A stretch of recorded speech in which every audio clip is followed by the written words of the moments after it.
a 4-2 record, and the Falcons come in with a 0-6 record.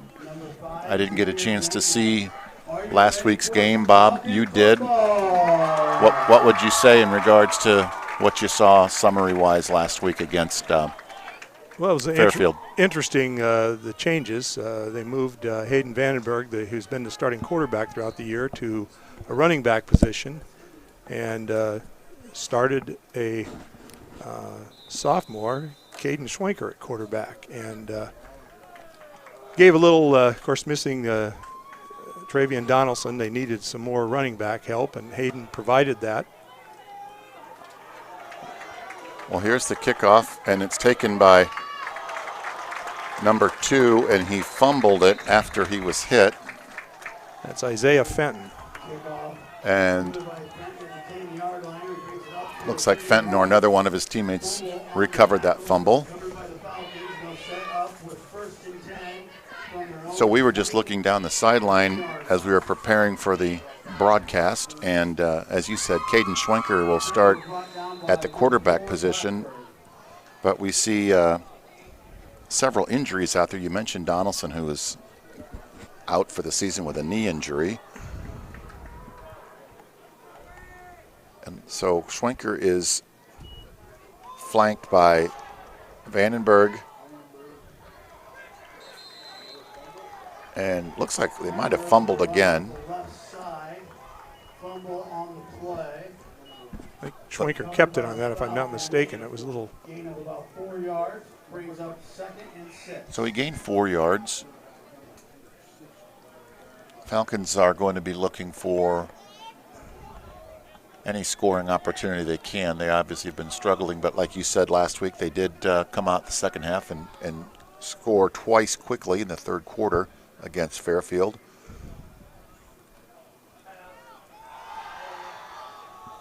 It's a pass that was intended for Vandenberg. It just fell a little bit short, off his fingertips, no good. Just let him a tad bit. I think Hayden would probably say, I should have caught that. It would have been an excellent catch had he hauled it in.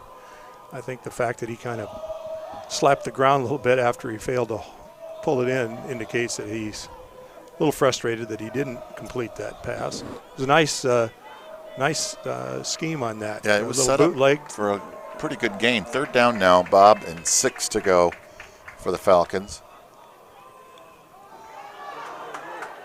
There's the give around the near side.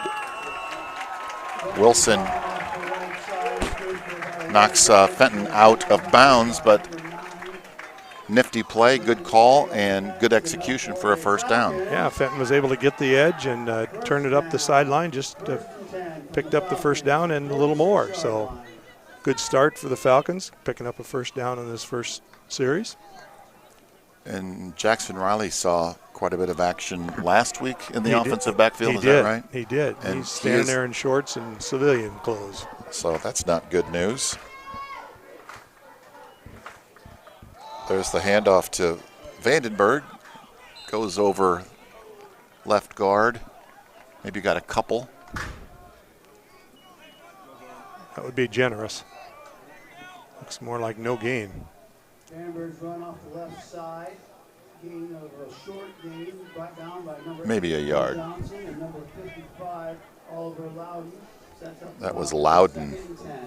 with the stop for the Tigers. 6'2", 211-pound junior. Second down and 9 for the Falcons. Uh-oh. They fumbled the handoff to Vandenberg, and Schwenker was quick to jump on it and recover the pigskin. Kind of a crossbuck action, I would call that. Fenton lined up to the left of Schwenker, and he cut across and then behind him, and then Vandenberg cut in front, and then they mishandled the handoff. Interesting play. So Dylan Kipp is spread wide right, play action, and Schwenker's running for his life, and he gets dragged down by, looks like Stark. Number 50 also was in on that Yeah, I was pursuit. going to say, if it wasn't the first one that gets credit for the tackle, it could have been any one of 2 or 3 others. He was under heavy pressure. That Blaylock defensive end is a 280-pounder, so he's a big force inside up front for Grinnell. So 4th down and 21 for WBND, and Vandenberg will kick it away. I think it's Levi Fletcher Bates. Boy, they're having a hard time hanging on to the ball tonight. That's the 3rd or 4th mishandle of the ball. Vandenberg slipped out of his hands and was able to get the kick away, but only rolls out to the 45-yard line, and that gives Grinnell. That was actually Levi Fletcher Bates who was back in punt formation for the Falcons, and not Vandenberg, number 83. A little bit surprised at that. Vandenberg's been the punter throughout most of the season. He's been hobbled, so maybe the ankle injury he's had might have caused them to reconsider him as the punter. Well, we're trying to figure out who the quarterbacks are going to be this evening, because looking at the stat sheet, they show number 7 and number 6. That's Colin Gibson, who started at quarterback, the 6'2", 182-pounder, but Alex Smith is also a senior, and we saw them both warming up. And don't you? Yeah, according to the stats, Gibson is their leading passer, but number 6, Smith, actually has a higher pass completion percentage. There's a pass, falls incomplete. We are only assuming this, but possibly there was an injury at some point earlier in the year, which is why you've got those kind of stats for both those quarterbacks. That's a possibility. The first person I see when I look out in those orange and white uniforms is an offensive lineman, right tackle, 6'5", 265, Ethan Walker. A little pump fake. He finds his man, and that's going to be a quick touchdown for Grinnell. That's Brady Stewart, the senior, with the touchdown catch. About a 45-yarder. Stewart was running free down the far sideline after the shoulder shrug by the quarterback Gibson, and he laid it in and nicely, and it's 6 points. Calvin Jaworski, familiar football name if you're an Eagles fan, tries to get the PAT. He does. Jaws, are you referring to? Jaws, yes. So he probably never kicked any extra points. Never know. Yeah, I'll check the record books.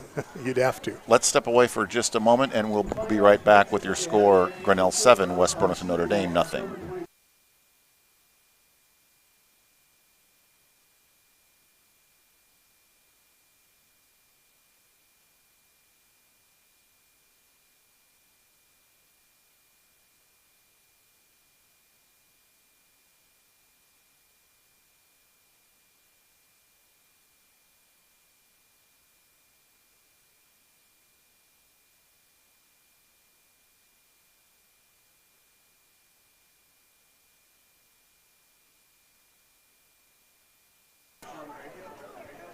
.813 remains in the first quarter. We've each had a possession, and Falcons had to punt it away. Got off a poor kick, and the Tigers took advantage of it, and a matter of 2 or 3 plays, was it, that went down and scored on that 45-yard touchdown connection. I believe it was the 3rd play from scrimmage, yeah. And that makes your score 7-0. Looking at the lineup and the walking wounded on the Falcons sideline, not only is Jackson Riley out, Carson Chaprez was injured. That was Xavier Jenkins on the return. Kobe Twilley is in street clothes. Obviously, Travian Donaldson, we've already talked about his injury, so he's gone for the year. And looks like number 71, Snyder, is also in street clothes tonight. So it's tough enough to struggle through a 0-6 campaign, but when you have some of your best offensive weapons out with injury, it makes it even that much more of a challenge. But they're not going to give up. They'll keep fighting, and it's 1st and 10. And there's the give from Schwenker to Vandenberg, and he is going to probably lose a yard. Well, they did move the box a little bit forward, so a very short gain, about a yard. Yeah, this is not the start the Falcons needed. When you come out 0-6, you don't have a real good feeling about yourself, and looked like they had a promising start to their initial drive. They picked up a first down and then had that poor punt situation that gave the Grinnell Tigers a short field, and suddenly they're down 7-0. Well, I did ask Joe Bowman about the switch in his lineup in the offensive backfield, and you know, there's a lot of rebuilding that needs to go on in this program, and walking into a situation where the cupboard wasn't certainly bare, but he told me that we had to find the right spot for the right players, and Schwenker is, I believe, just a freshman, is he not? I thought sophomore, but he might be a sophomore? freshman. I can double check that. And Joe felt that as good as Vandenberg has been in that position, Schwenker might be a little more elusive back there, not as maybe solid as a runner as Hayden, but he hooked up nicely there on a connection to number 2 Fenton, and that's about a 10-yard gain. Ball is out now in the 35. I really believe from the early indications tonight, if the Falcons are going to move the ball, it's going to have to be through the air. And the run game has gone basically nowhere. They had that one nice run, Fenton around the right side to pick up the first down. But other than that, anything up the middle has been pretty much stopped at the line of scrimmage or shortly beyond. Obviously, it's cliche to say that injuries are a part of football at every level, but they're low on numbers to begin with, and when you lose more players like that, it's hard to even practice together when you're missing that many players to injury. And as I spoke about the limited running game, Fenton squirts through off right guard, right tackle for a nice pickup, almost 8 yards. Yeah, 2nd and 2 now from the 43-yard line.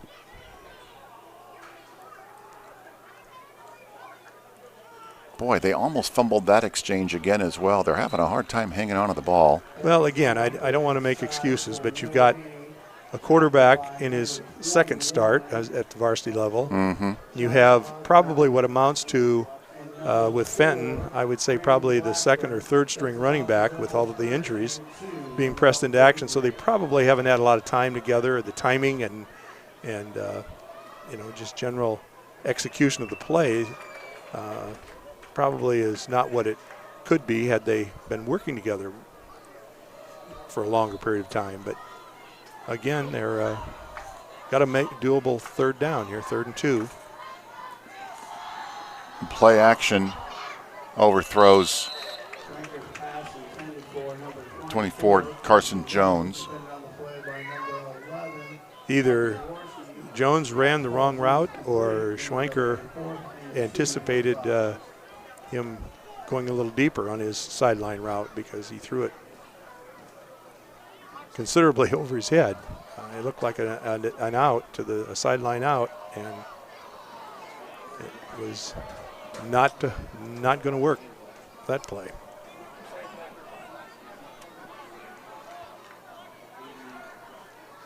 And Carson Jones is up front to block. There's your kick. That's a pretty good one from 83. Fair catch called by Grinnell. They'll have 1st and 10 from their own 31-yard line. Again, Levi Fletcher Bates, freshman, 5'9", 135-pounder. Not a bad kick. No, he had nice height on it, good hang time. Made it unreturnable, easily covered, and at least Grinnell has a little longer field this time to work with. Yep, 1st and 10 from their own 32-yard line. 4:48 remaining, 7-0 is the score.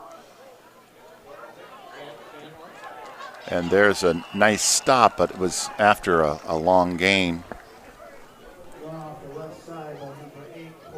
That was number 8, Cole Johnson, wide receiver running back. He is their leading. Well, he is their leading rusher. He has 647 yards on the year coming in. Averages 5.3 per carry. So And did Gibson run quite a bit so far this year, or was that the other quarterback? That was the other quarterback. Okay. Well, who? Speaking of injuries, and we got a wounded Falcon out there. Number 39 is having a tough time getting off the ground. Pierce Westerbeck hobbles off, unfortunately.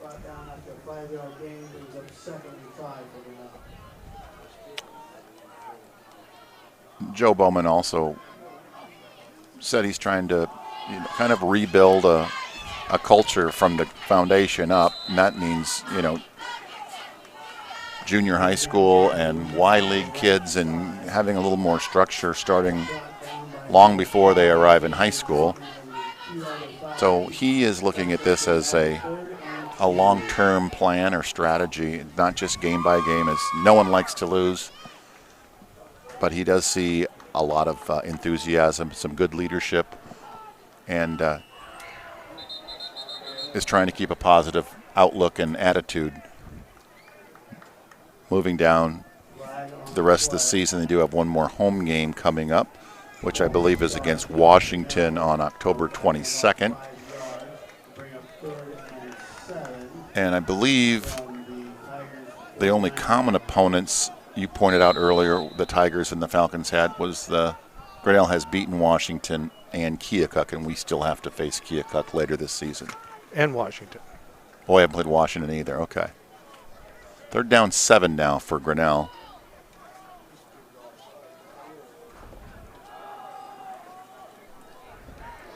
Gibson finds his man. That's going to be good enough for a first down.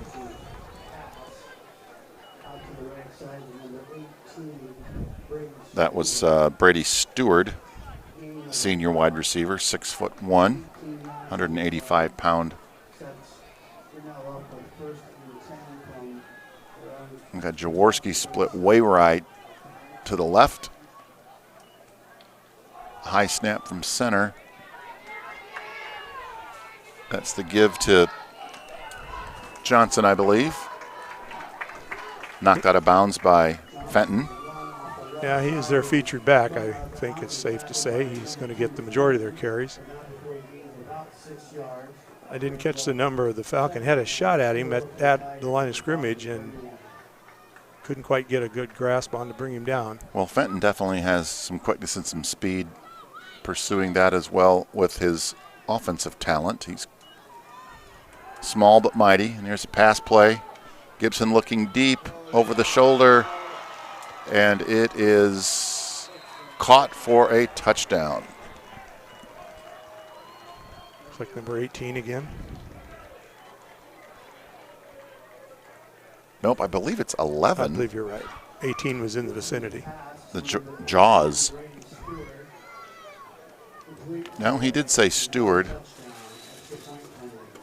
Either way, the points still go up on the scoreboard, unfortunately, and they're going to try to make it 14-0 here.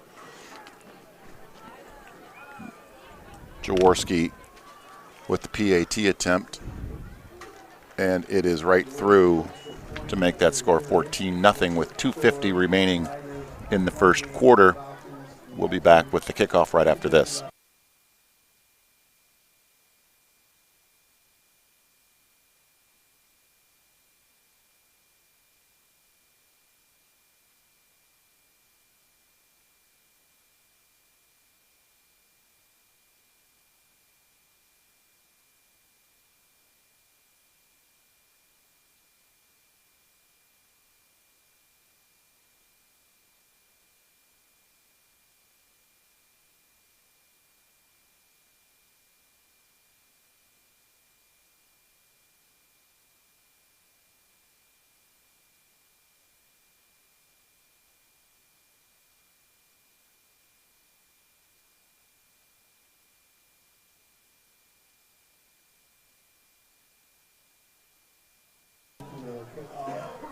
Welcome back to Bill Nelson Field. Beautiful night for football. 70 2 degrees. No wind, no threat of rain. Unfortunately, the score isn't cooperating the same way Mother Nature is with our weather. 14-0 is our score. And Jaworski will kick off from his 40. Line drive kick. Fielded by, looks like Jenkins. And I believe he got hit and the ball was jarred loose. I thought he was down, and all of a sudden Fenton came out with the ball. Came out of the scrum with the ball and picked up another 5 or 6 yards. I don't know if the ball came out. It looked like the players were turning as though there was a loose ball on the field, but before I saw anybody going down to try to recover it, he was squirted through and gained a little more yardage. 1st and 10 for the Falcons on their own 36-yard line.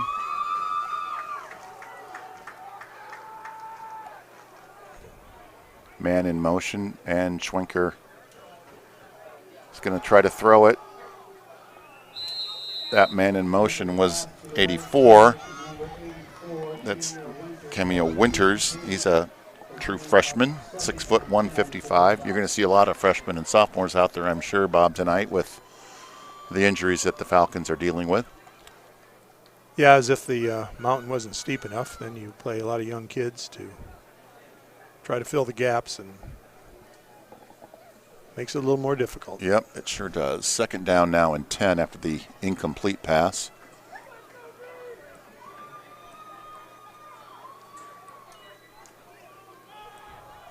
And there's Vandenberg busting loose around the far sideline, forced out of bounds just short of the 45-yard line. That makes it now 3rd down on the 45-yard line, about 1 yard to go. Really nice effort by Vandenberg on that. He broke a couple tackles, drug a defender with him, and almost picked up the 1st down. He definitely is running with, I think, some attitude. Running hard. He kind of plays with that attitude. Yeah, he does.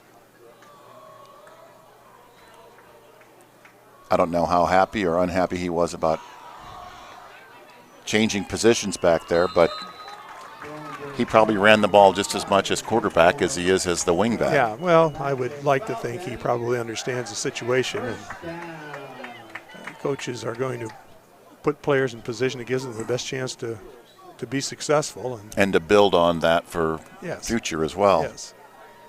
And, he certainly is more valuable to him as a runner right now than probably as a passer.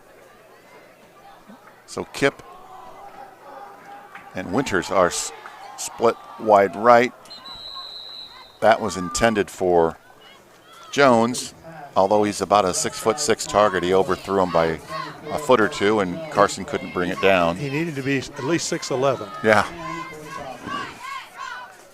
Well, you know, Schwenker got hurried a couple times early, got pressured, I should say, and he appears to be kind of hurrying the pass right now a little bit.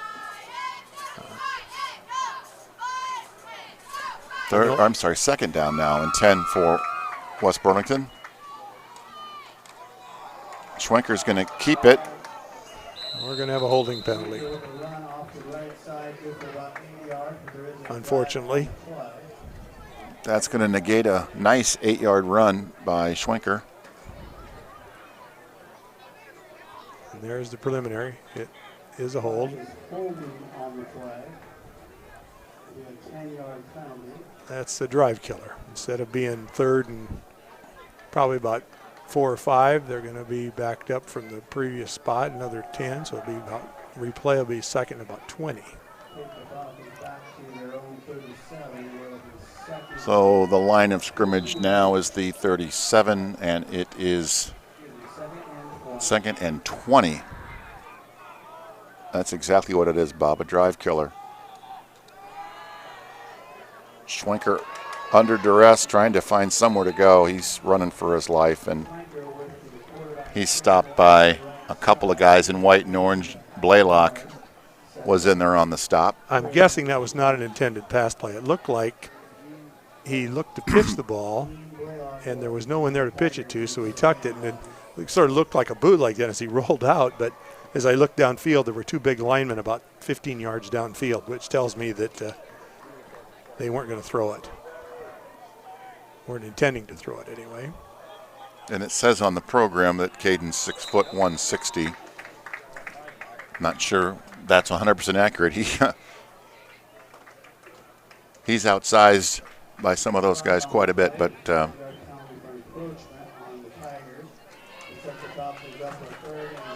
little hard count got him 5 yards on the encroachment call against the Tigers. So that's one way to move the downs marker. Still leaves them in 3rd and 15. just over a minute now remains in the first quarter. 3rd down and 15 for the Falcons. I would say right now the Falcon offense is not built for 3rd and 15.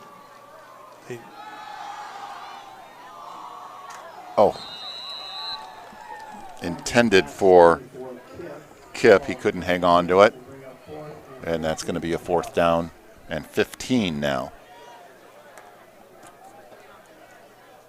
Yeah, I think for West Burlington to be effective offensively, they're going to have to be able to run a little bit and use the pass to move it downfield, maybe in shorter yardage situations, short pass plays, but do it consistently. Cole Johnson and Brady Stewart back deep. That is Stewart. Took the ball at about the 30 and brought it out to past midfield, so about a 20, 21-yard return. 1st and 10 for Grinnell. At exactly midfield, so once again they're going to be able to operate with a shorter field. And now number 6 is in there at quarterback, Alex Smith, so maybe they do platoon them in and out. They must rotate them, yep.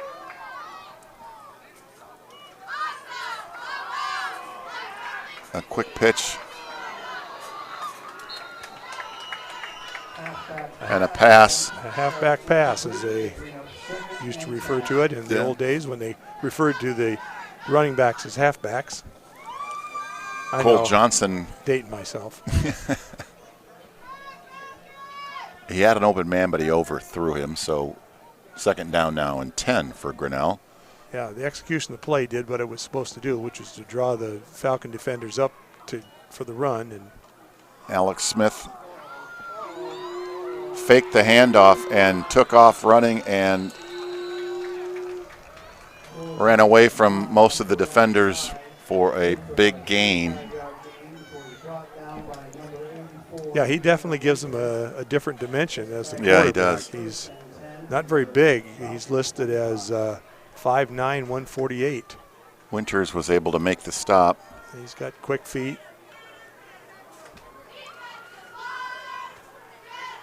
There's the give. And Lance Steinhoff had his hands wrapped around number 18 Stewart's ankles, and he was able to break that tackle, gain a few more yards. Actually, it was 8. Cole Johnson there.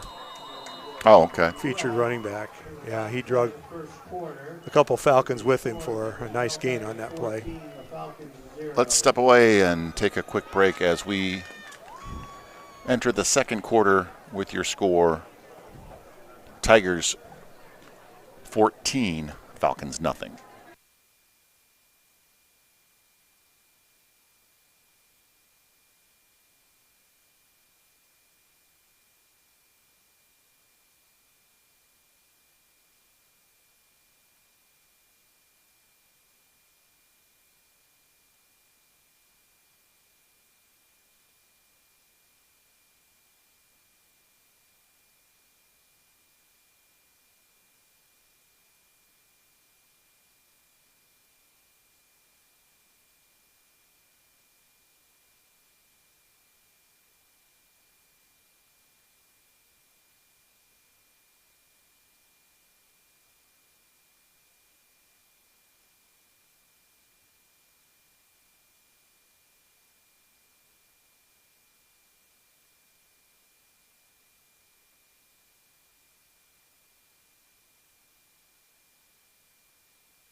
Welcome back to West Burlington High School as your Falcons trail Grinnell 14-0.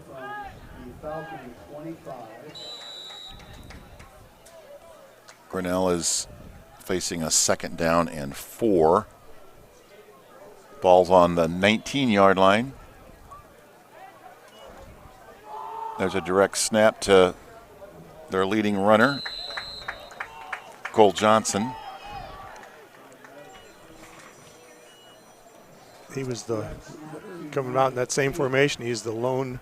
Look at, they got 10 guys on the line, and he's just going to follow whoever he can find that's going to make a hole. Wow, that's an interesting formation. Yeah, it is. That's rugby football. But they moved a little quickly at the line of scrimmage, and a false start. All right, what's the difference between illegal procedure and false start? A false start is an illegal procedure. It's one of several illegal procedure penalties. Okay. It covers I had multitude of some of our loyal listeners were commenting on my question to you about encroachment and offsides. Well, we got a timeout now on the field, so we'll step away and be right back from Bill Nelson Field.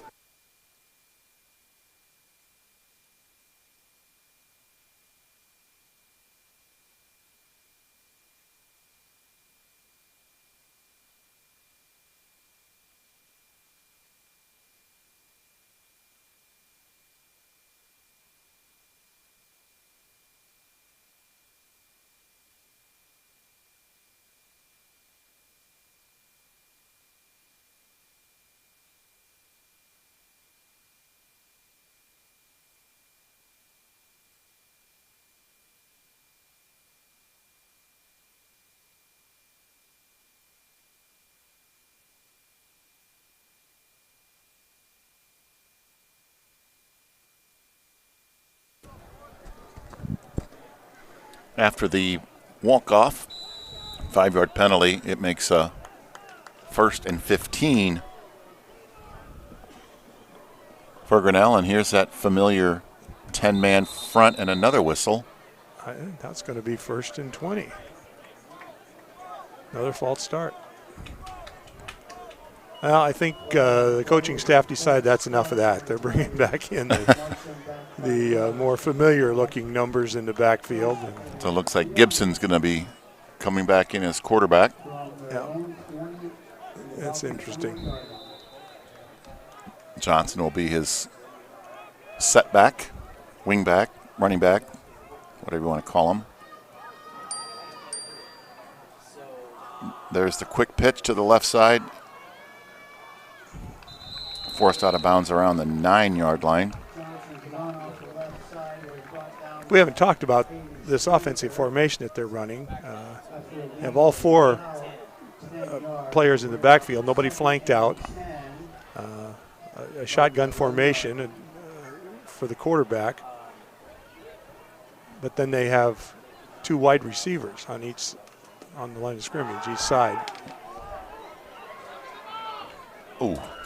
A little pump fake, froze the safety, and intended for number 18, Stewart. He seems to be their featured receiver. 3rd down and 10.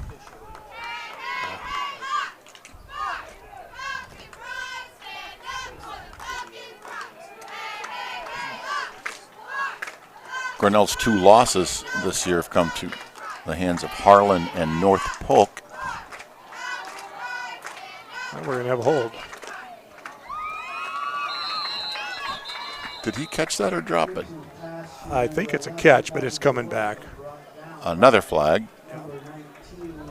This time they're going to get a 10-yard penalty instead of, and from the spot of the foul. So this will be a substantial walk-off.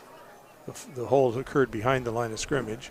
Looks like about, the flag's laying at about the 17. Going to back them up. Well, they're trying to decide whether to accept the penalty or not. I would think they would want to take it here, but I could be wrong.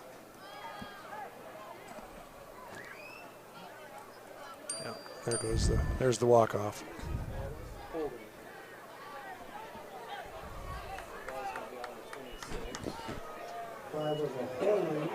It was a holding call, and that brings up third down and 25.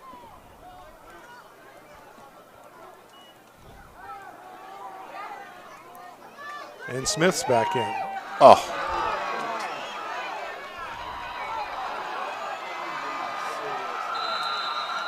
Well, wide receiver screen, and it looked like it was going to be stopped for a loss. Oh, Dylan Kipp had him in his mitts, and he couldn't hold on. That's too bad.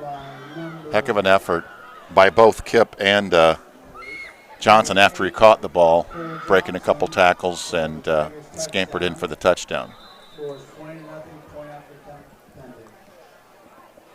So, well, that hurts after the penalty situation. Put him into a PAT by Jaworski is up and good. After the situation where it looked like they were going to stop the drive, at least a touchdown drive, and then gave up that screen pass for a touchdown. And now it's a 3-score game. 21-0, 11-14 remains in the first half of the second quarter. Hard to get fired up when you're fighting hard and fighting through injuries and fighting to find a win somewhere. And even though you had some real encouraging signs last week, this is a big hole that they've dug for themselves. Down 3 touchdowns here with 11 minutes to go.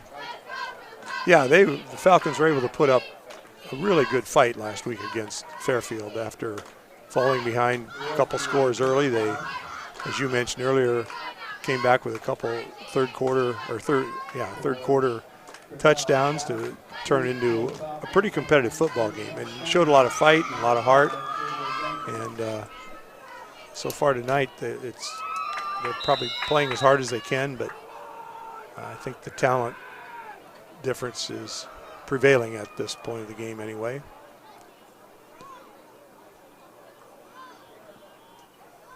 That's going to go to Steinoff. And he stopped past the 23, 24-yard line. And there's several of these youngsters that are out there playing, maybe for the first time in a varsity game, these freshmen. Yeah, I'm sure you're right. Well, they might be a little nervous, but it's great that they're getting some experience out there in a game situation. Was that Jenkins that returned that, number 5? I think it was. No, I was 19. Oh, was it? Steinoff, my yeah. Apologies. You are forgiven. Coming from you, that's good to hear. Schwenker gets dragged down by his jersey by number 21. We've had a little success with him keeping the ball. That time, not so much. Behind the sticks again. Not where any team wants to be, but certainly with the offensive limitations that the Falcons have, makes it even more difficult than you would expect it to be. Second down, 12. Schwenker's going to pass. And just overthrows Dylan Kipp.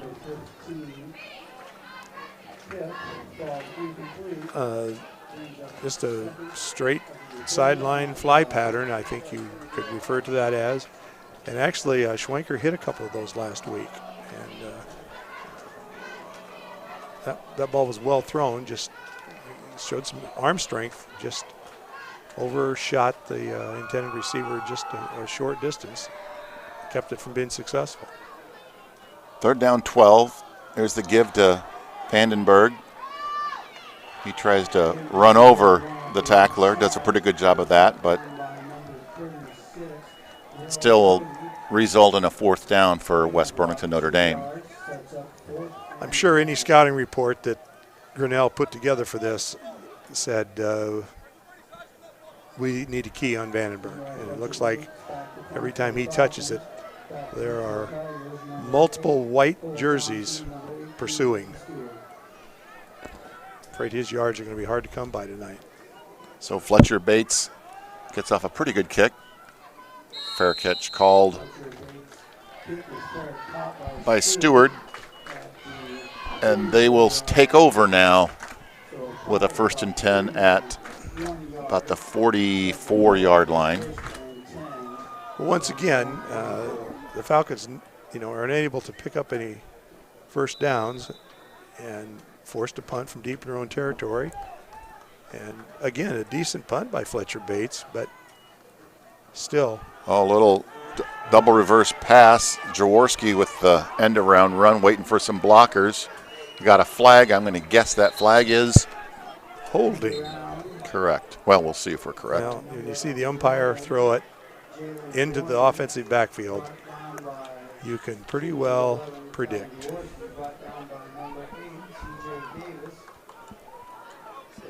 Nonetheless, it's cheating either way, pushing the back. Or it's a block in the back. Yep. It's still a 10-yard penalty. They cheated, Bob. Yeah, they did. And they got caught. Cheaters never prosper. Interesting play call. Yes, it was. I think he was going to look to throw it. He appeared that, yeah. And I looked, there were no linemen downfield, so it probably was an intended pass play. 1st down and 26.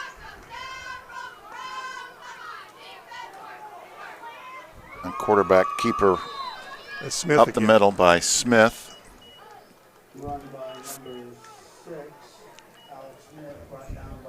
And Smith goes out, and in comes Gibson. So you get two kind of different flavors on each possession. They've got a style of play when Smith is in there, and there goes a bomb intended for Jaworski. It looks like, yep. And I stand corrected. He actually is their leading receiver. Jaworski is? Yes, I thought maybe that. Once again, you're forgiven, Bob. Well, it was based on what I'd seen so far tonight. They seem to be throwing it to Stewart quite a bit more tonight. He has 12. Stewart has 12 receptions on the year coming into tonight for 227 yards. Jaworski, 22 receptions for 401. Same play, and broken up nicely by Fletcher Bates. That ball was underthrown just a tad, and it allowed Fletcher Bates just enough time to get there and break up the pass. Good defensive play by the youngster.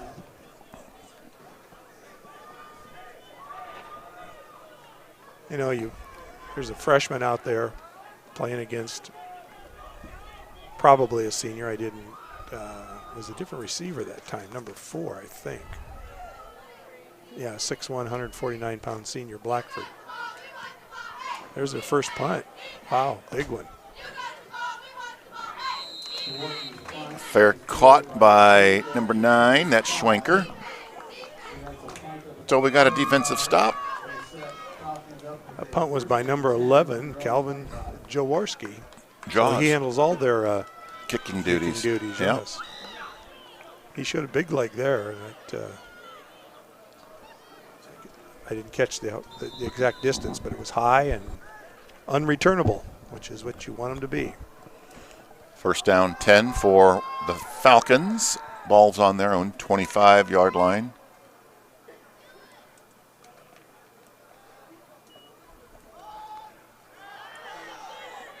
And Schwenker's pass is complete to Vandenberg. Oh, he was bobbling the ball as he was going to the turf. Nice job of hanging on to it while he had number 21 hanging on him. That's Osborne with the stop. Big play. The biggest one of the night, best yardage pickup. Vandenberg kind of slipped through the line of scrimmage and was kind of open in just behind the linebackers and took it in stride and outran a couple defenders, and nice yardage. Finally get a chance to flip the field here a little bit for a change. Play on the other side of the 50 for a while.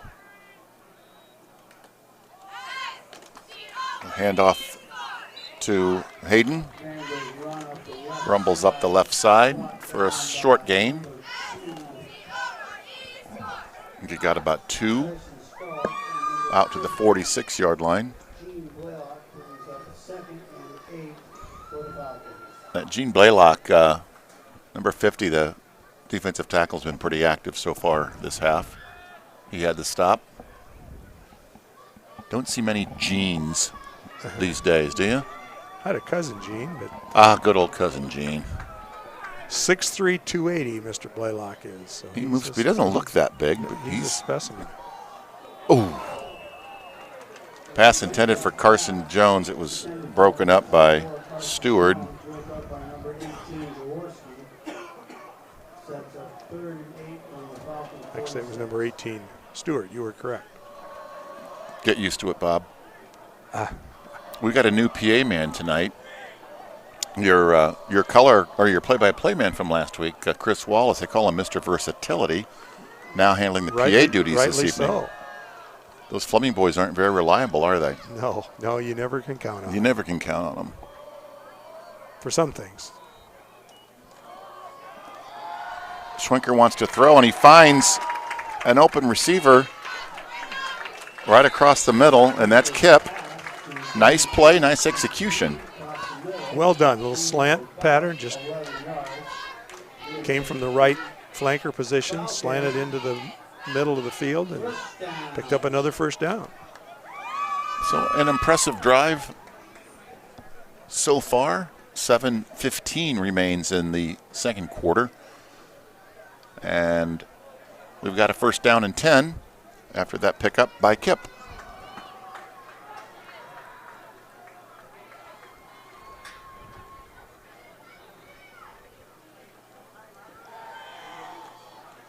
And that was intended for Vandenberg, and your boy Gene broke it up. 50, Gene Blaylock brings up Gene Blaylock. Sounds like an old country western movie star, doesn't it? I think you got it mixed up with Autry. No. Blaylock sounds like a bad guy in an old western.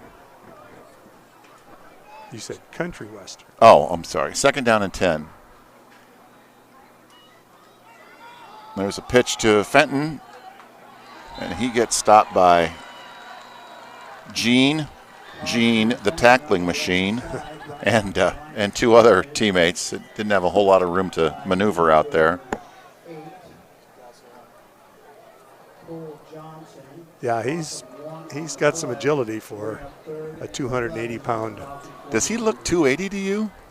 Yeah, big kid, I guess. Yeah, he is. He's tall. Yeah, that helps. I would say we probably are outsized at every position tonight, except maybe up front with our offensive tackles and defensive tackles.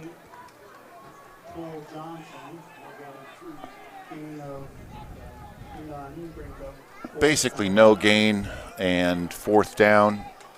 Ball is on the 43, and they're going to kick it away. Levi Fletcher Bates. At least they're showing punt formation.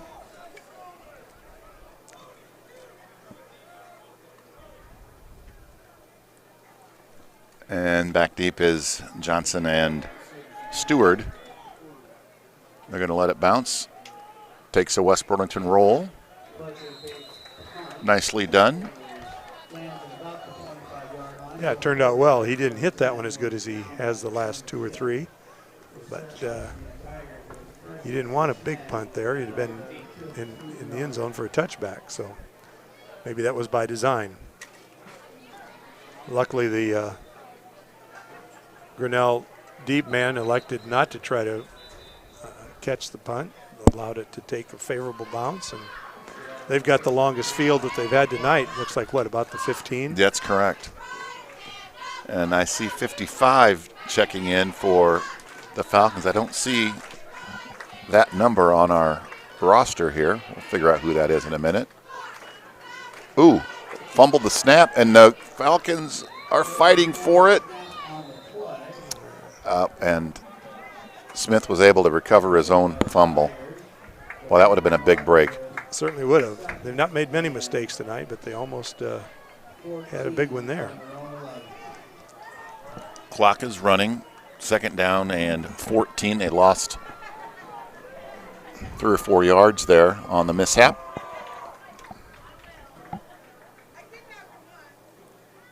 Smith's going to throw it. And he finds an open man around the left side. That's Will Doty. And he is caught from behind by Xavier Jenkins. Got to give him credit for hustling after him and stopping that touchdown. Yeah, I think he slipped out of the backfield. That was 36, yeah, right? Will Doty. Doty, yeah, he slipped out of the backfield down the left side. Huge play for the Tigers.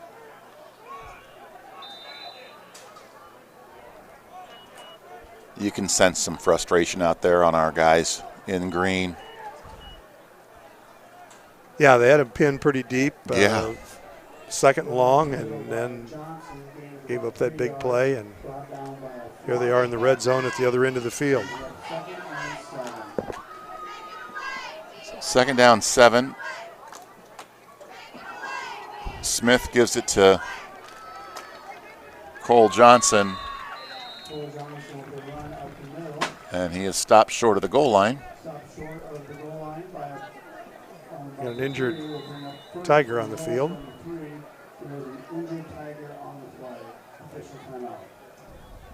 Why don't we take a quick break while they tend to the injured player, and we'll be back right after this.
The injured Tiger with number 63, Ian Keppert, 6'1", 260. Looks like he might have banged up his shoulder, but he walked off under his own power. And speaking of power, the Tigers powered over the goal line there for another touchdown. Cole Johnson with the touchdown. And Jaworski is on for the PAT attempt.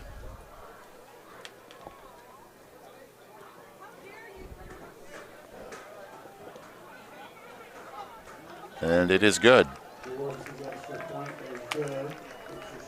Makes the score 28-0 with 3:58 to play in the second.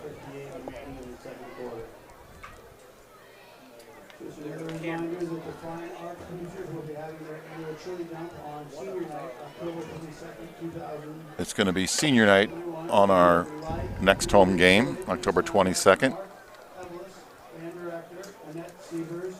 Cole Johnson added to his touchdown total for the year. He had 7 coming into tonight's game. His team-leading rushing stats continue to pile up. How many yards did he have coming into the game? 647, averaging 5.3 per carry. His longest was a 49-yarder.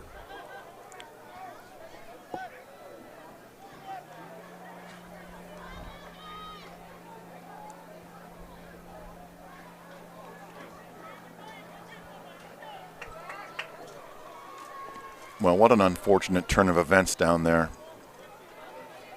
As you said, we had them pinned back up deep in their own territory, and one big play turned this game in the wrong direction.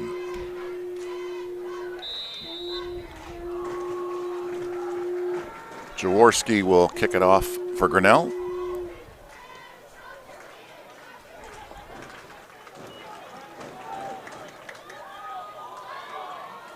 And that's fielded by Steinhoff. 5'9", 145, sophomore. Done a pretty good job so far, considering he hasn't done a lot of that this year, I don't think. Yep. Again, big kickoff. Jaworski's got a pretty powerful leg. Big leg. That was, I think, right at the goal line. I noticed his extra points have cleared the crossbar by considerable. Probably has some field goal capabilities, long field goal capabilities also. Kipp and Winters are split wide to the near side.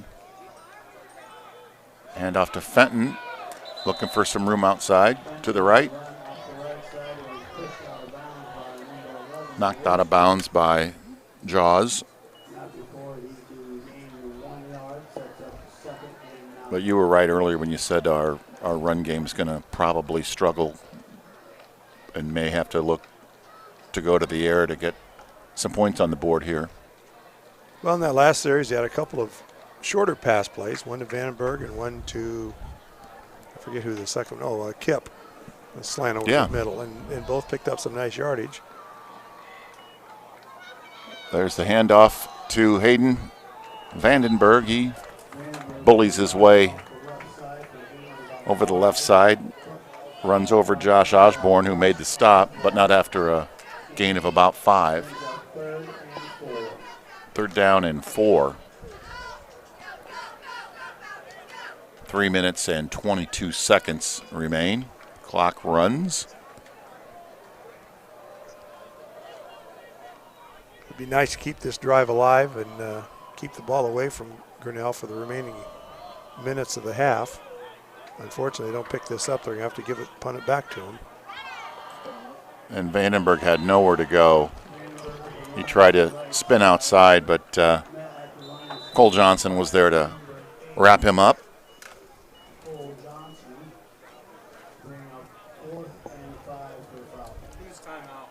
4th and 5, and we've got a timeout. Grinnell called that timeout. They're trying to conserve a little time for their final possession here of the half, or what appears to be their final possession.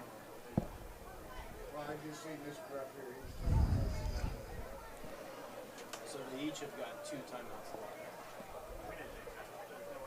Let's take a quick break. Be right back.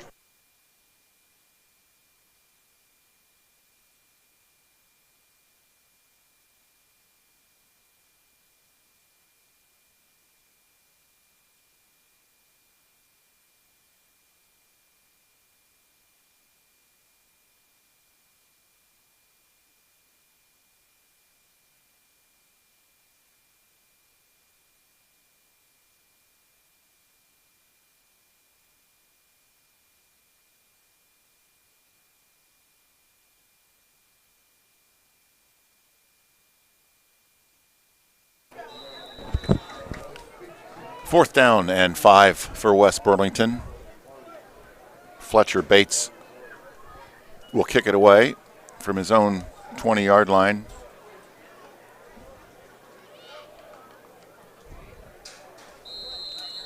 Good coverage by the punt team.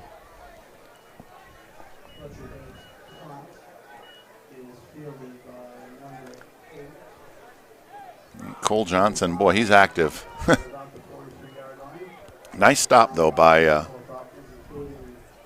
the Falcons. 1st and 10, 2:48 remain, and they are working from their own 41-yard line.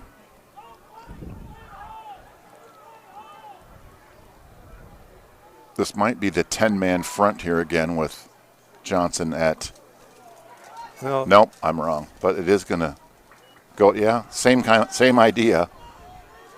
And there he goes. Pretty good wheels for a big man. Johnson's run up the middle. And boy, Is good for that hurts. a Tiger touchdown. And they're going to score 34. Yeah, it's 37 left in the first quarter. when it rains, it pours, they say, and it's coming down pretty hard right now. Yeah. Where was that ball sitting on 40 what? It's about a 55-yard touchdown run. I think it was in the 50 plus, certainly.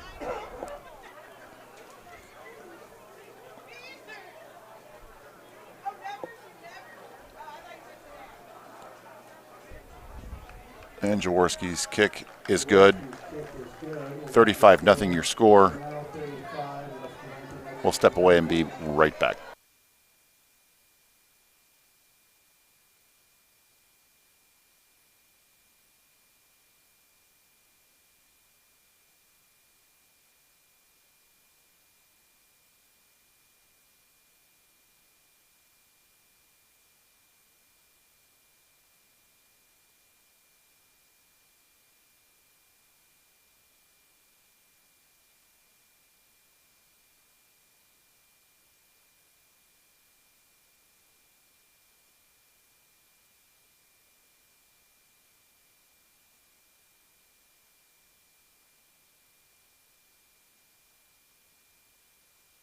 Halftime show.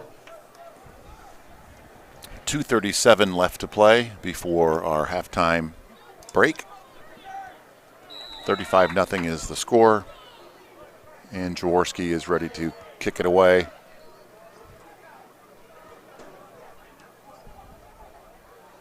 And that's going to go into the end zone and will result in a touchback.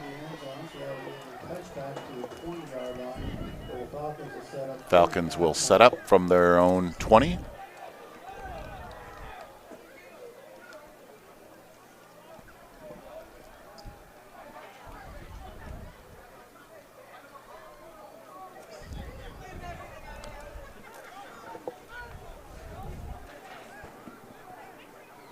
So we'll start the running clock at 35 points. Is that right, Bob? Yes, although it's not running yet.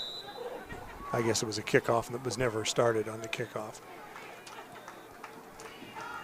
since it was a touchback.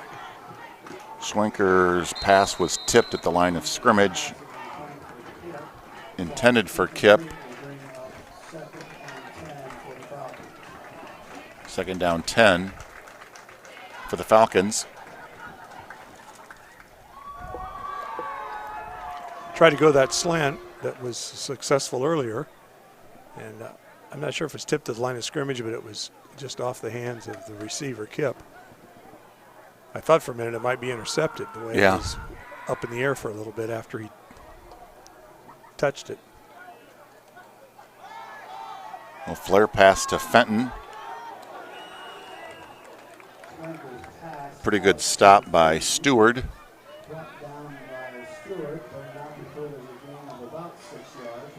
Fenton's got some quickness. Yes, he does. Trying to get him out in space a little bit, which nice gain, about 6 on that. He doesn't quite have the size to run through anybody. He's got to probably, hopefully, run around him. There's an encroachment. Drew him off sides. That's one way to gain 5 yards. Do I have to explain that to you again? No, you don't. Okay. Maybe to some of our listeners, though, they might not remember. There is no such thing as offsides in high school football. Did I say it again? You did. Oh, You said I said he jumped offsides. you did. That's still accurate. He jumped into the neutral zone to create an encroachment penalty. Okay.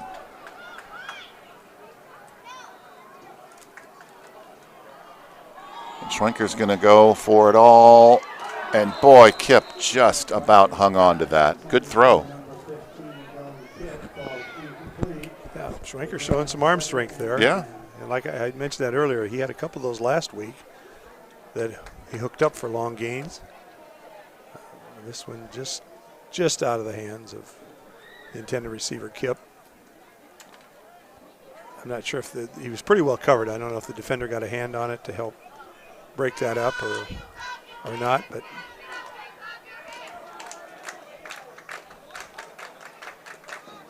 A little mix-up in the backfield. I was I think fooled. I thought Fenton had it, and I think it was a read option, and he didn't pull it away from the running back, Fenton, very quickly. They kind of held on to it for a long time. It looked like the timing was off a little bit because of that. they're going to let the clock run out here and take it into the locker room and try to figure something out for the second half with your score 35-0 in favor of Grinnell. We'll be back after your halftime entertainment here at Bill Nelson Field in West Burlington.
Welcome back to the start of the third quarter in tonight's contest between the Tigers of Grinnell and the Falcons from West Burlington, Notre Dame. Taylor Lundgren will kick off to start the third quarter.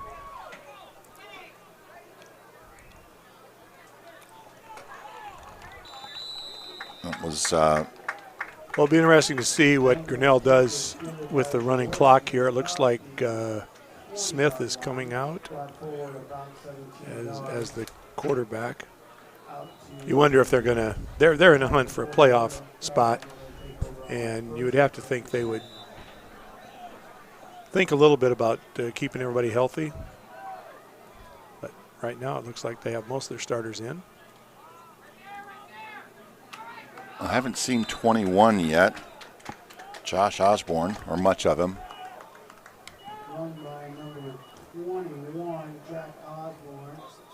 Out goes Smith, and in comes Gibson. I notice they've got a player on their roster, Bob. His name is Kinnick Johnson.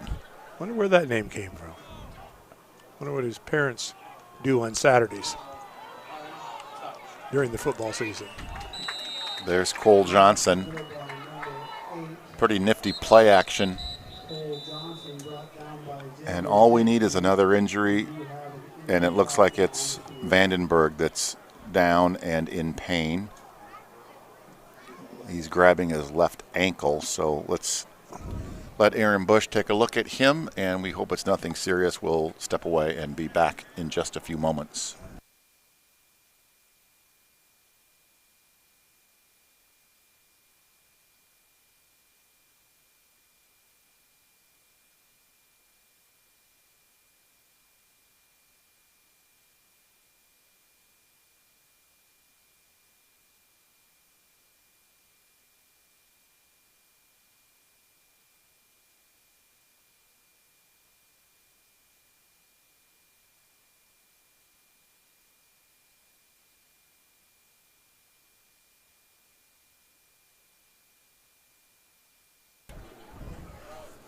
So Vandenberg is taking a seat on the bench, getting that ankle tended to.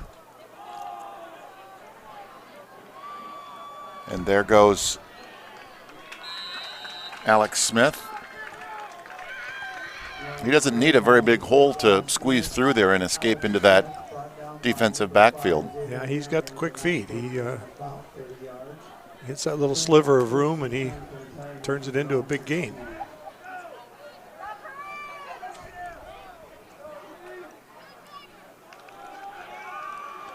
And there's the give to Johnson.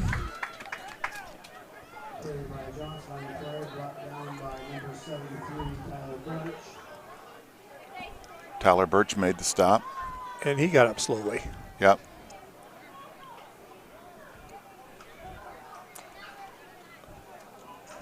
And there goes Smith. Man, he just goes right through that defensive line like they're not even there. And that is a touchdown.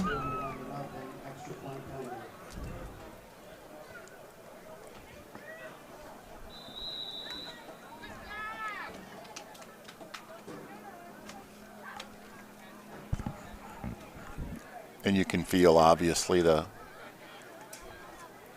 emotion, kind of the wind being taken out of our sails here. The more they score, the slower we move, and you can tell they're very frustrated out there. The guys in white and orange are moving a lot quicker, a lot more energy, and a lot more enthusiasm when you've got 42 on the board.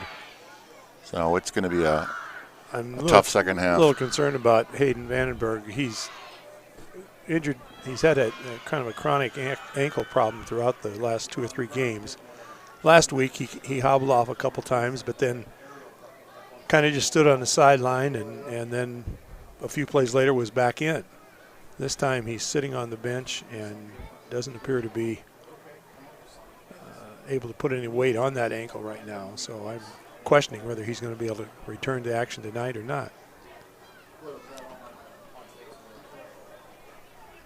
I remember 3 or 4 weeks ago he was cramping up quite a bit. And boy, he'd, like a warrior, he'd hobble off and stretch out the calves or wherever he was having the cramps, and he kept fighting and coming back in. So he doesn't have any quit in him, that's for sure. Looks like trainer Aaron Bush is bagging up some ice, which I'm assuming is going to go on that ankle. So 42-0 is the score, 9:38. That clock will continue to run throughout the second half unless we can get some points on the board. And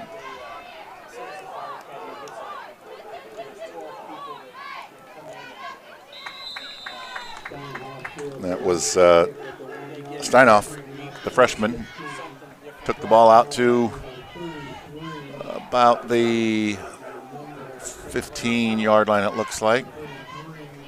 And he's getting up gingerly and being helped off the field.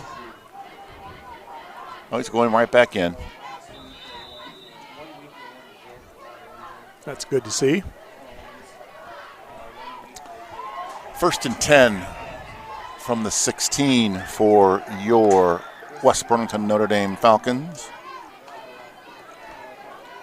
So who is replacing Vandenberg? Oh, that would be the aforementioned Steinoff in there. I'm guessing he hasn't seen a whole lot of action in that offensive backfield up until this point. I'm sure you're correct. I often am, Bob. I could have gone without saying. 2nd down and 11. It looks like Schwenker's giving some tips to his running back, telling him what the play's going to be. Probably hasn't, like I said, got a whole lot of experience back there learning the plays. Probably telling him where to line up. Yeah.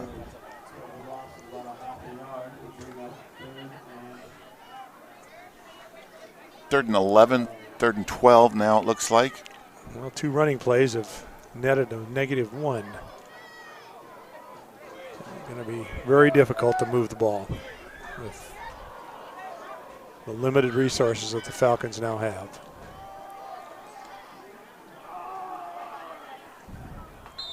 And there's a pretty good gainer for Isaiah Fenton. Didn't gain much. 4th down and 12. He ran quite a ways. Yeah, he did cover a lot of ground, just didn't go north and south as much as we would have liked. No, that was... In fact, he lost a couple on the play.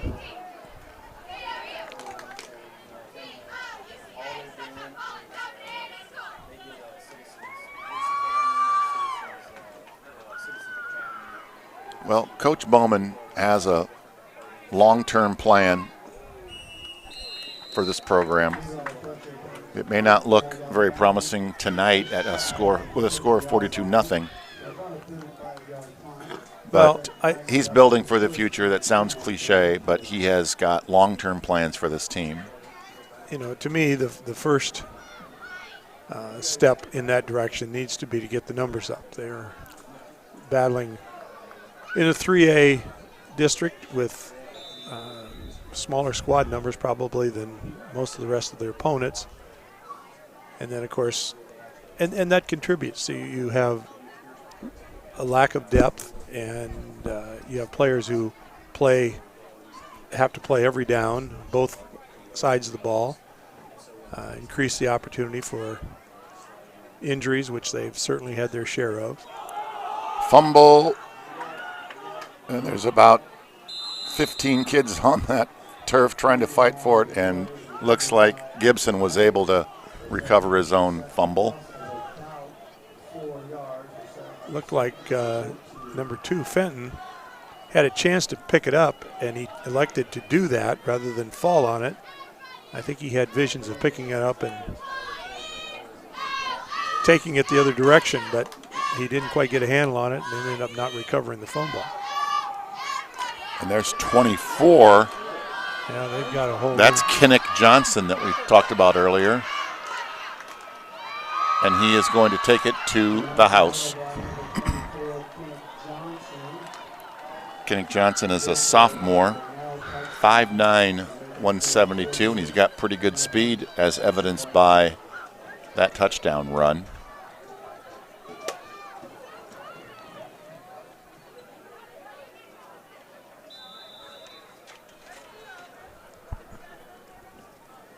So if this point after attempt is converted, that'll make your score 49-0. And it is converted, and that is your score. Take a break and kick it off here in just a moment.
Welcome back. Disappointing night so far, if you're a Falcon fan.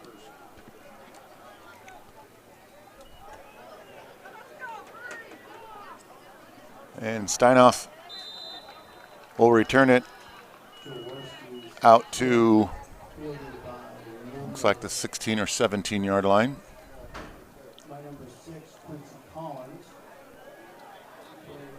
Well, I would say the Grinnell starters are probably done for the night. I don't have a complete listing of.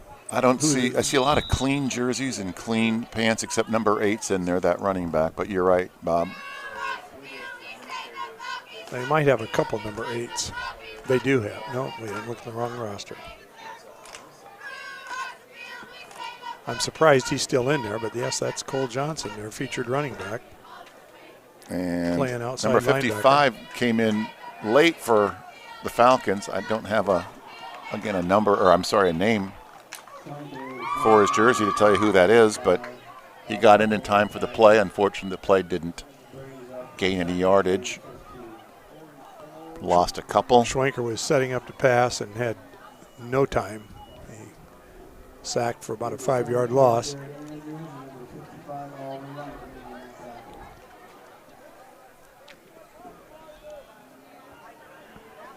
Oh, I'm impressed with Grinnell so far. But Bob, you pointed out when you were looking at their schedule, they got beat worse than this early on in the season to, was it Harlan or it was Harlan or North Polk? No, it was, well, they lost to both of them. Harlan was like 56-7. And Harlan has a really good team this year. They're I don't have the rankings in front of me, but I'm certain they're in the top 10 Des Moines Register rankings. A traditional powerhouse, of course, in Western Iowa, multiple state championships. And Jack Hoops almost got the interception there for Grinnell, and there's a completed pass to Allison, another freshman, 6-footer. There was that wide receiver slant again. That's the same play that I think Kip had a nice gain on earlier. Very similar. They seem to be there. Well, the advantage of it is for West Burlington tonight, they're having a hard time protecting Schwenker. In this way, it's a quick slant across the middle, and he can get rid of it before the pressure gets to him. And there's another completion, this time to Cameo Winters. Again, a little quick pass just behind the linebackers, and nice gain of about 7 or 8. Yeah, 2nd down and 3 now on the 45-yard line.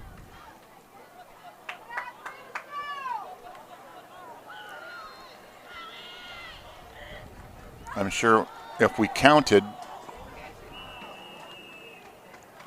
we see a large number of freshmen and sophomores out there that haven't played much or played at all at the varsity level.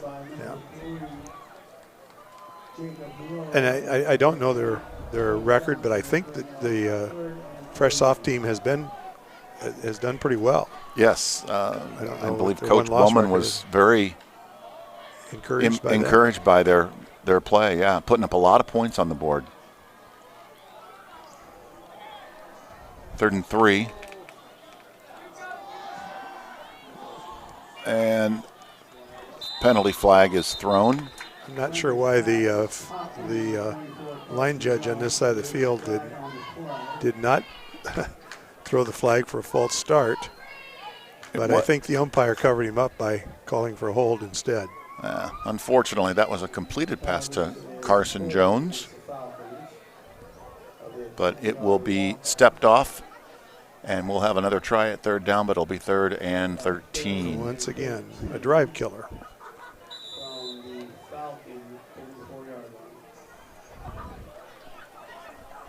So we move it back to our 34. And Schwenker's going to throw again. And maybe a little miscommunication. He missed his target, Carson Jones, and we're going to have a 4th down. Again. I've seen a lot of those so far this game. Unfortunately.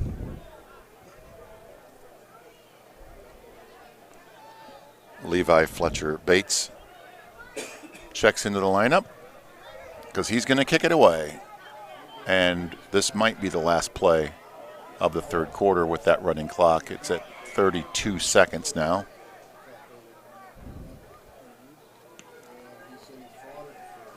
And back deep is number 8, and great coverage by Fenton. Again, Fenton showing his speed, and Fletcher Bates' punt had enough hang time to allow the coverage to get down there and make the tackle for no return yardage. And that will do it for the 3rd quarter. We'll be back with the 4th quarter in just a moment.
We've got a new quarterback.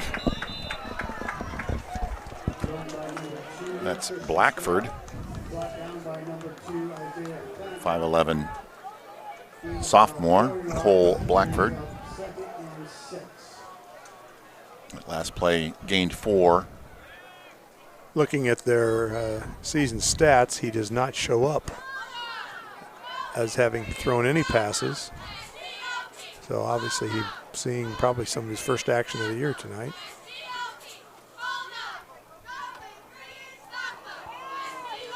Nice job by the defense.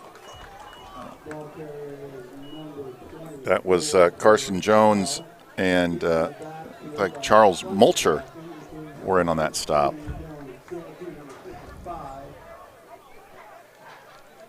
Brings up 3rd down and 7.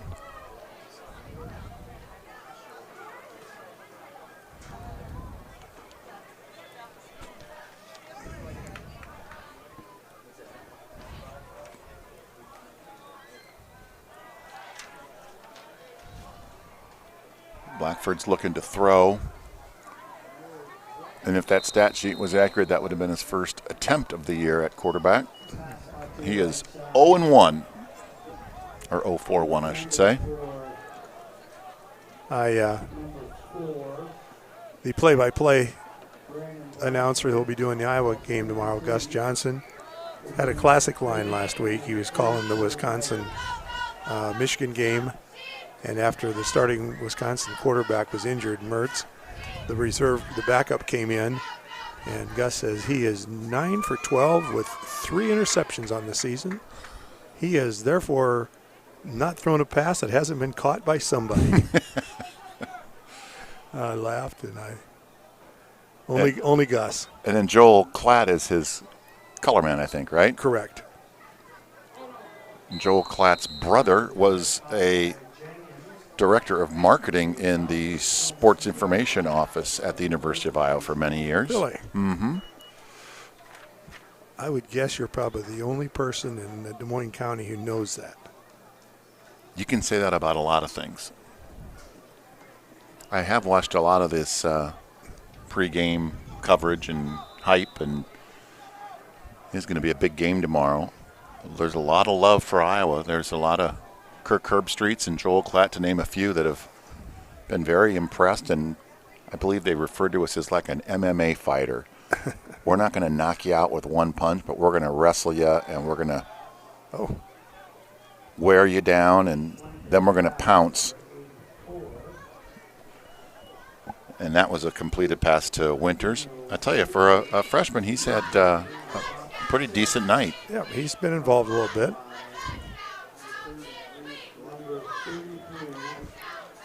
6 foot, 155-pound freshman. Probably fill out to be a nice-sized football player when he grows a little more. Tomorrow, Bob, is the first time since 1962 that there's been two top 5 teams in the Big Ten playing each other that aren't Ohio State or Michigan. Great run there, by the way, by the Falcons. Was that Fenton? Again, yeah. Showed a little burst and about a 15-yard gain and a first down. Broke some tackles. And be nice to get some points on the board for these guys. They're out fighting and hustling and working hard. And a lot of them seeing some of their first action, as you've mentioned, and leave with a little better taste in their mouth if they could take the ball downfield and cross the goal line. And he has a man, and it's caught. I don't see any flags. That's freshman Malachi Allison with the touchdown grab. Well-thrown ball. He ran away from the defender. And that's got to bring a smile to Coach Bowman's face. Yeah, like we were just saying, that's got to make them give a little better taste in their mouth. Finally had something positive happen. Obviously it was against their backups, but we're pretty much West Burlington's pretty much playing their backups right now. So have been all night for the most part. Yeah, unfortunately. And the kick is up, and Lundgren's kick is good. So there is a bright spot in tonight's ball game with 7:36 remaining to play. Your score now is Grinnell 49, West Burlington 7. And we'll be right back after this.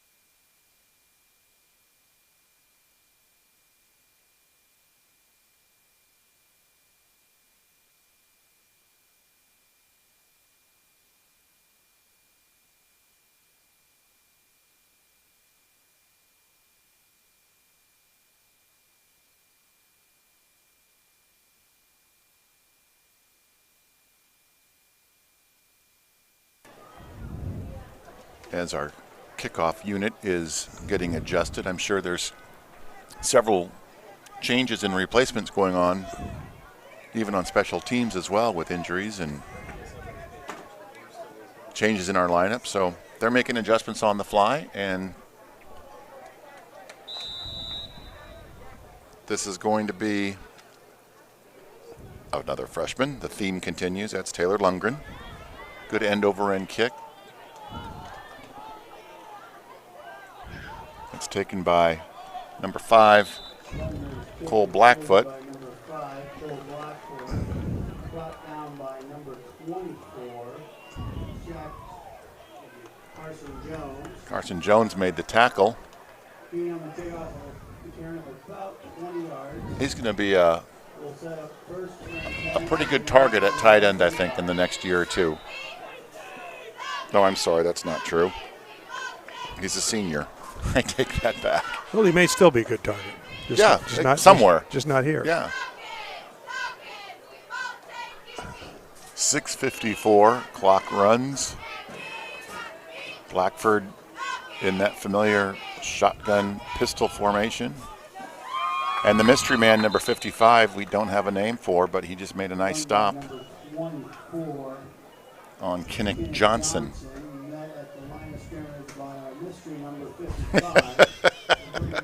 Let's just call him Joe Mystery. Yeah, well, Chris Wallace, our PA man, has the same information we do. What'd you say, call him what? Joe Mystery. Joe Mystery.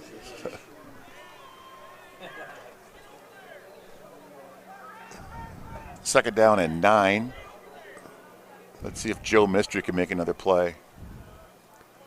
Well, that's unfortunate. We can't. He's probably got friends and family listening. And there he is, hot pursuit. I'd call him Joe Hustle on that play. Yeah, good Didn't description. give up his pursuit, knocked him out of bounds. And C.J. Davis 4 yards. gained about 4. Third and 5. Third down and 5.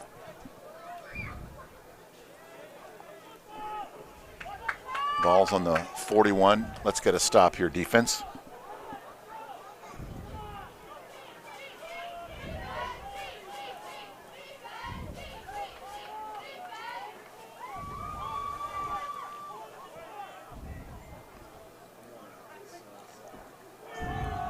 Little student body action right. Joe Mystery with the stop again. That might be a face mask. I don't think it was Joe Mystery, was it? I'm not sure. It came from the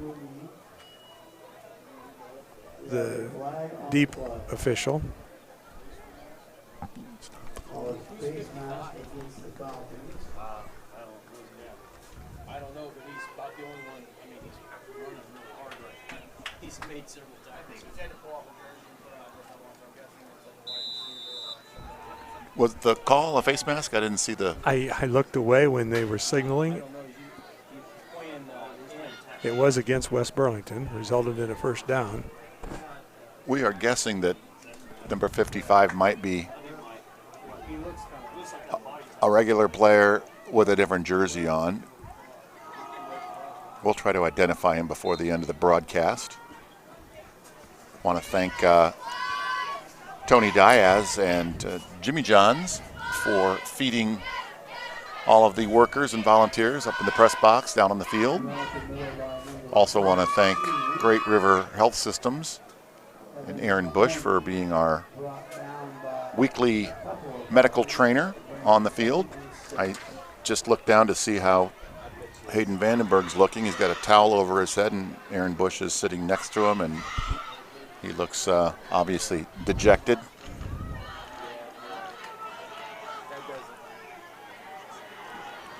Nice tackle. That was textbook. That was Wayne Carruthers. Yeah, he met the ball carrier. Is that 32? I Yeah, believe. Mahoney's going to feel that one maybe Yeah, tomorrow morning. That had was him a head on, and absolute textbook tackle. Carruthers got the better end of that deal. Kind of a pancake tackle. Yeah.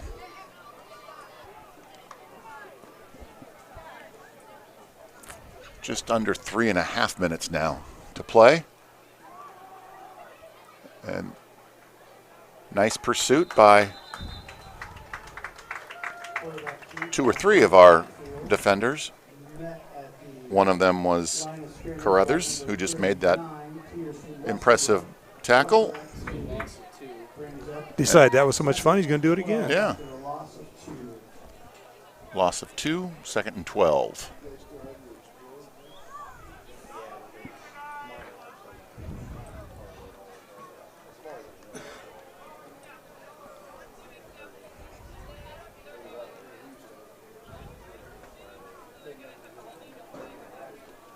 We've got little reverse pivot pitch out.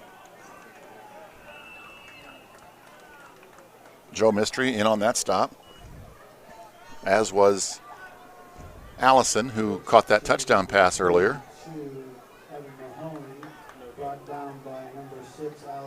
If you're a senior, you're obviously extremely frustrated with how the season's going, but if you're a freshman or sophomore, like a lot of these youngsters are, I'm hoping that they see some light at the end of the tunnel and they're going to keep working hard. And well, they're playing hard right now. Yes, they are.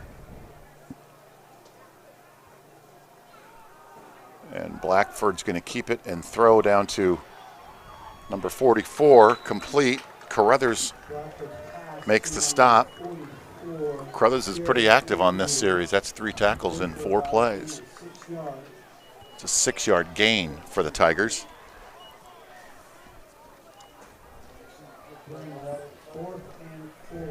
So with 1:40 left, 49-7 your score. It's 4th and 4. Let's see if our defense can make a stand and deny them a first down.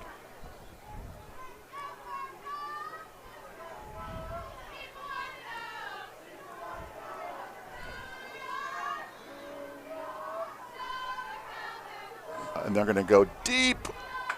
Did he catch that? They're ruling it a catch. Wow.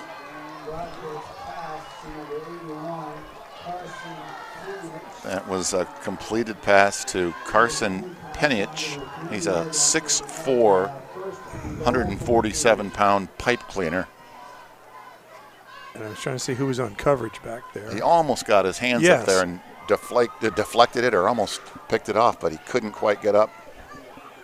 Is that number 8? I believe it is. I think you're right. C.J. Davis, 5'8" freshman. Oh, and there's a class move. They're going to take a knee and let the clock expire. They decided 49 was enough. Not sure why you throw a 30-yard pass to your tight end and then take a knee, but well, they got young kids that want to get some playing time as well. Yeah. So that's going to do it from Bill Nelson Field. Great job by our cheerleaders, our band, the dance team. We have a great crowd here tonight. They didn't give up. Our players didn't give up. Hats off to the coaching staff for both schools. Senior night's coming up, October 22nd. We'll be here for that game. And until then, enjoy your weekend. Go Hawks. Bob, any big plans for the weekend? Just hunker down in front of the TV about 3 o'clock tomorrow afternoon. All right, everybody. Thanks for joining us, and we'll see you in 2 weeks here on the Falcon Funcast.